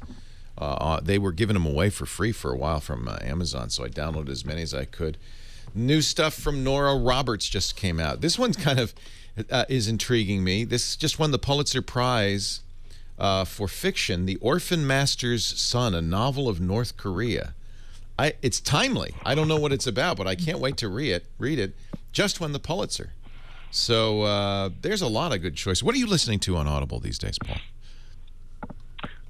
So the one I'm recommending today, well, actually both the things I'm listening to now are kind of oldies, and both are triggered by TV series or in one case a TV miniseries that have been on recently. So there is now a TV show about Hannibal, Hannibal Lecter from the books and movies. Really? Ooh. Which is not great. He was the Silence of the Lambs bad guy. Yeah. Yeah. So I'm watching the show and I'm thinking, it's interesting. There's a lot of language in the show that is directly out of the first book in the series, which is Red Dragon. Which I recall as being one of the best books I've ever read in my life. That was a good movie, too. It was really good. Good movie, too, yeah. Two good movies, in a way, if you want to look at it that way. Yeah. This is still one of the best books I've ever read, and going back to it again, and it's funny, how they're stealing dialogue out of it for the TV show, but it is actually much better than Silence of the Lambs, whatever that's worth. A better story, better characters, some of the same basic plot elements, which is interesting. But as far as the kind of crime procedural, I keep forgetting this guy's name, but the main character in this book is based on that FBI profiler, one of the first ones, who had a kind of a mental breakdown and then eventually had to retire. And he turned into Jodie Foster. Yeah, well, that was this one is the original, and I feel is actually the stronger story. In this book, his name is Will Graham. Yeah, Will Graham is the guy. Yeah. It's just fantastic. I have almost certainly recommended this in the past, but it's one of those ones I keep going back to again and again, and it is just it's a fantastic story, and you know, this author's in some ways kind of gone downhill. It's almost too bad that the Hannibal Lecter books were so popular, but I think this is the second book he ever wrote, first in the Hannibal Lecter series, and easily the best of any of them. It's Red a fantastic Dragon. book. You can get it for free. How about that? If you go to audible.com/windows, audible.com/windows, you'll be signing up actually for the gold account. That's the book a month account, which is, I think subscriptions are the best way to do this. By the way, with the subscription, you also get the daily edition of the New York Times or Wall Street Journal read aloud to you, which is really kind of handy if you listen to Audible in the car. I do. I just love Audible everywhere I go. I don't mind carpooling. I don't mind, doing the dishes anymore. I don't mind going to the gym because I just listen all the time. So here's a good recommendation from Paul Thurrott. Red Dragon. It's written by Thomas Harris. It is one of many, many titles at Audible. What you'll do is you'll be signing up for the gold account, the book a month account. But your first month is free. Your first book is free. If you cancel in the first 30 days, you'll pay nothing. But the book will always be yours to keep forever. And just really love audible.com. Hey, I've got a chat room recommendation for a book by Bob Dotson, D-O-T-S-U-N, called is this it? American Story, A Lifetime Search for Ordinary People Doing Extraordinary Things. Oh, that sounds great. I'll have to add that to my wish list. That's one of the things I love about Audible. You have a wish list, you put things on it, and you can see I have quite a few books on my wish list. Once it's added to your wish list, then you have no trouble finding the next book or so you want to subscribe to at audible.com. You're going to love it. Audible.com/Windows. Give it a try today. You're listening to Windows Weekly with Paul Thurrott, Mary Jo Foley. It's the time of the show where we get our tip, our pick, and our beer of the week. Let's start with Paul Thurrott. How do I want to do it right now, so walk me through it. I want to enable two-factor. Well, actually, so I can't actually walk you through it because I don't have it. So the problem is the feature is being rolled out, so you may have it. So the Would way it be to in check, settings? Yeah, so actually the quickest way to do this is to go to account.live.com and then /proofs. Proofs. Account.live.com/PROOFS? Yep. Okay. Let's try it. What does proofs mean? And I've been checking this every day this week, and I still don't have it. I have to sign in again, even though I'm signed in. Here's the account summary showing all my phone numbers. I'll take that off the screen right now. And security. If you do have this, I'm going to be very upset. I don't. You don't. You don't. So I don't. Because if I did and you didn't. What you will see at the top is a link. It says two-step verification. Yeah, no, I don't have it. And then there's a link to set up two-step verification. Awesome. And I will turn it on immediately. Everyone should. Yeah, based on the way that they've described it in the screenshots they have, it looks like it's going to work as it does in the Google world. And so, for example, I use Google Reader and Google News, and every so often, if I set up a new computer or on my own computer because it times out, I'll go to log into one of those sites, and it will say, we've just sent a code to your computer. We have to ensure your use. You're going to want to keep your cell phone handy. But Microsoft already implements this for various things. I guess the big update here is that now it's working across everything. And so there were certain things you could do in the past, or today, I should say, that would trigger this kind of verification. For example, you log on to Windows 8 with your ID. It's the new computer. They ask you if you want to trust that computer, which is how you can sync passwords to it. Right. You say you do want to trust it, and they send you a code to your phone, and you have to type that code in to actually have that happen. So you have to log in with your credentials, username and password, and supply that second authentication, which is typically, but not always, a code that goes to your cell phone. Do they have, as Google does, an authenticating app or something like that? Yeah, actually, so on Windows Phone, and I installed this and I have not looked at it, they literally just came out with an app called Authenticator. Awesome. Windows 8, yeah. That's I mean, either way, text message or authentication, I don't think one's more secure than the other. Text message is very convenient because you can move it around from phone to phone. Doesn't have to be a Windows phone. and you certainly should set up a phone number with your account. Yes. Because that way, if somebody steals your account, you can still have them send a reset to the phone. And unless they've stolen your account and your smartphone, you're going to be able to recreate your account. That's good. I think everyone's using a logon pin on the phone, right? Yeah. So you're doing that too. Right. But yeah, that's a good point. If they stole your phone, they kind of are halfway there, aren't they? Yeah. So turn it on. I don't have it yet either, and of course it will be a little less convenient, especially the first time you use programs that are linked to your Outlook account. But after that, it's definitely less convenient. And there's something about the Google one where I feel like it asks me for this more frequently than it used to. A lot. But still, if somebody got my Gmail, I would be dead. And if you feel that way about your Outlook.com address, then you really ought to do it. Well, you should feel that way regardless, even if it's only a secondary account. It doesn't make sense, not to do this. Right. No, I'm going to do it the minute it's available, and they're rolling it out. Not yet available here. Wait a minute. Now here's a link from our chat room. How to enable two-step verification in your Microsoft account. Maybe there's a way to signal Microsoft. Let me just type this in. It's a bit.ly address, so I'm going to have to type it in. It's probably a phishing attack, Leo.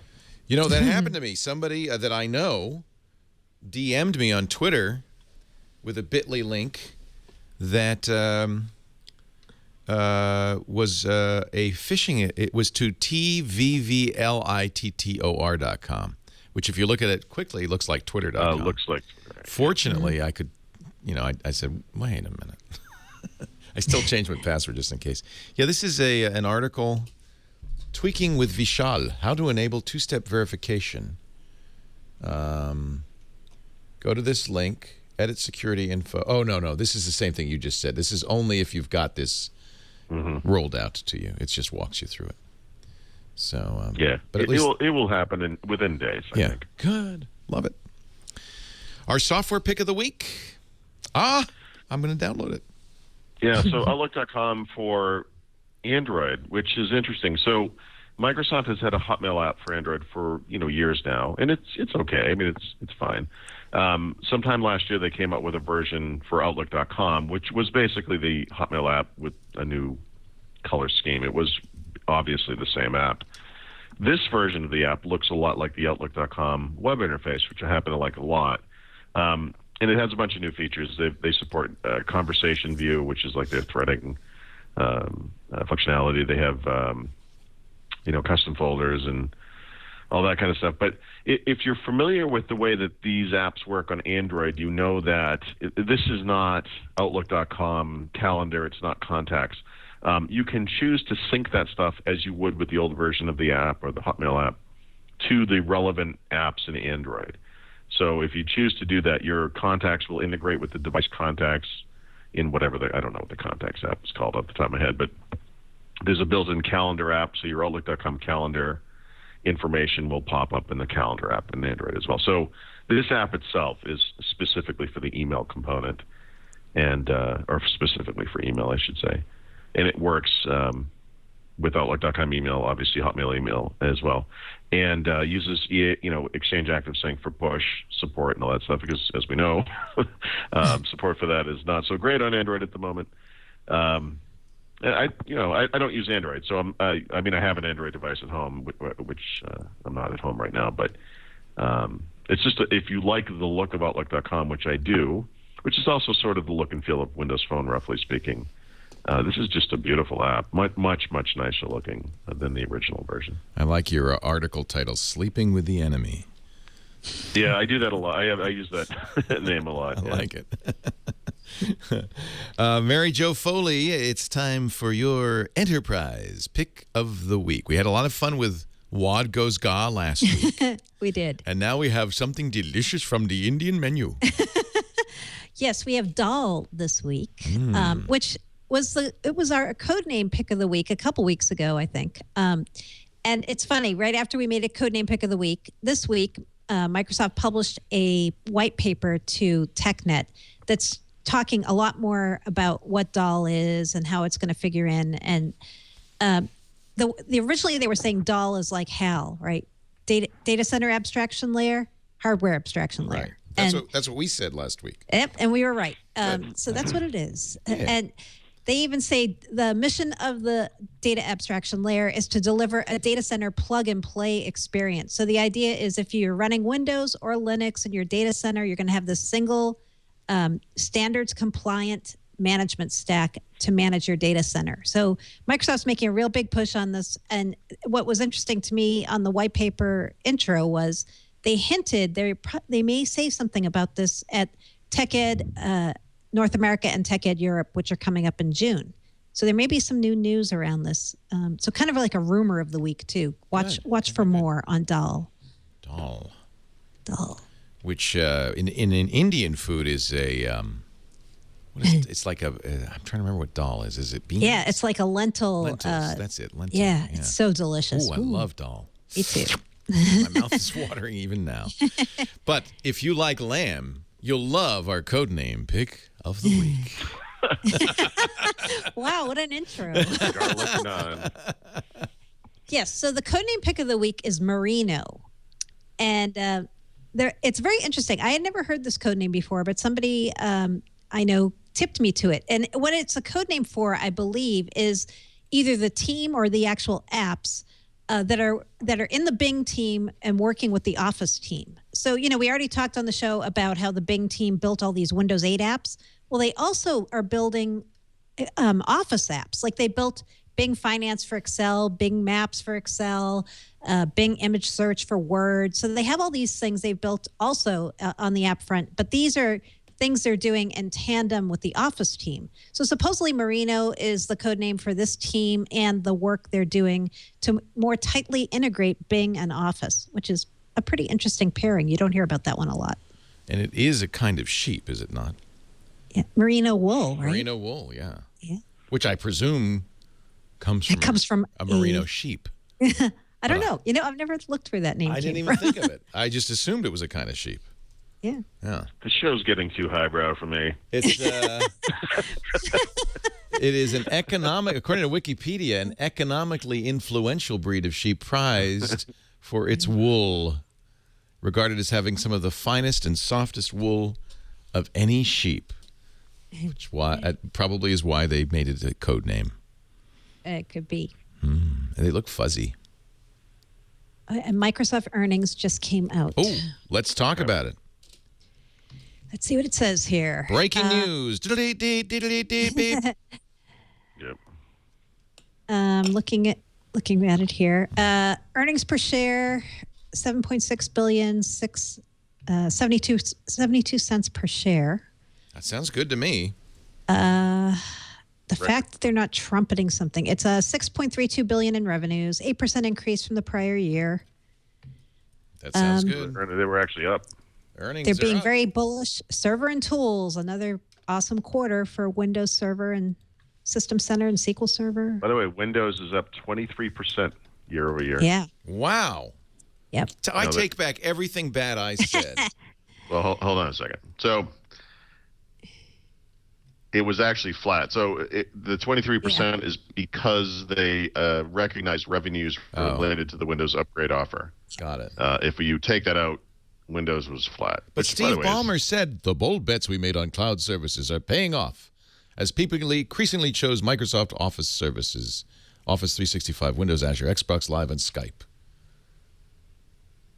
He didn't even mention Windows.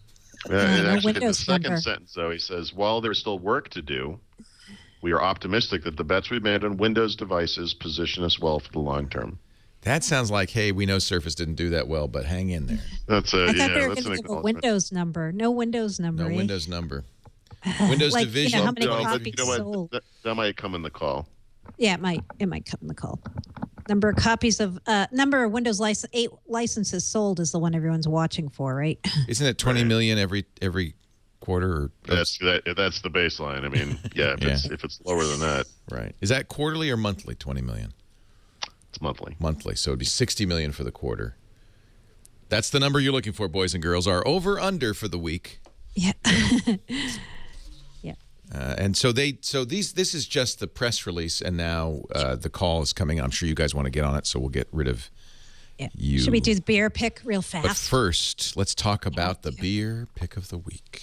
because this was such an awesome one. And it was thanks to Liz Romero and Ayaz here. They shipped me a beer. You're kidding.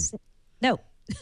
Wow. They shipped me a beer from a brewery in San Leandro called Drake's Brewing. And the beer is called Apocalypse, which is a really awesome name. 99, the rating from ratebeer.com. Yeah. Wow. It's 100 plus IBUs. And IBUs are how you measure a bitterness from the hops in a beer. Jesus. It's horrible. It's hoppy. It's delicious. I had some yesterday.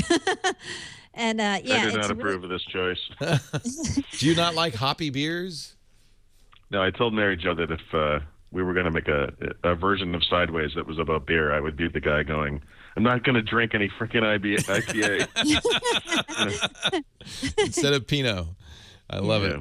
That's great. But or Merlot. It was Merlot he hated. That's right. Yeah. Right. Merlot. Yeah. I said I'm going to put that as the beer pick of the week this week and say thanks to Liz, because we should not treat the return of the start button as a Windows 8 apocalypse. Ah. It's a hopocalypse. Apocalypse. That's very good. From Drake's Brewing Company. Hey, thank you. Mary Jo Foley is at allaboutmicrosoft.com. I want you to go there this afternoon. She'll give you full analysis, I'm sure, of the Microsoft earnings call. Paul Thurrott at the Supersite for Windows, winsupersite.com. He will do the same. We do this show every Thursday, 11 a.m. Pacific, 2 p.m. Eastern Time, 1800 UTC on twit.tv. Please watch live. We love it. You can see we talk to the chat room. We take your suggestions and recommendations. Very valuable. But if you can't watch live, we do have on-demand versions of all of our shows available at our website, twit.tv. In this case, twit.tv/WW. Take you right to Windows Weekly. Thank you, Paul. Thank you, Mary Jo. Thank you all for joining us. We'll see you next week on Windows Weekly.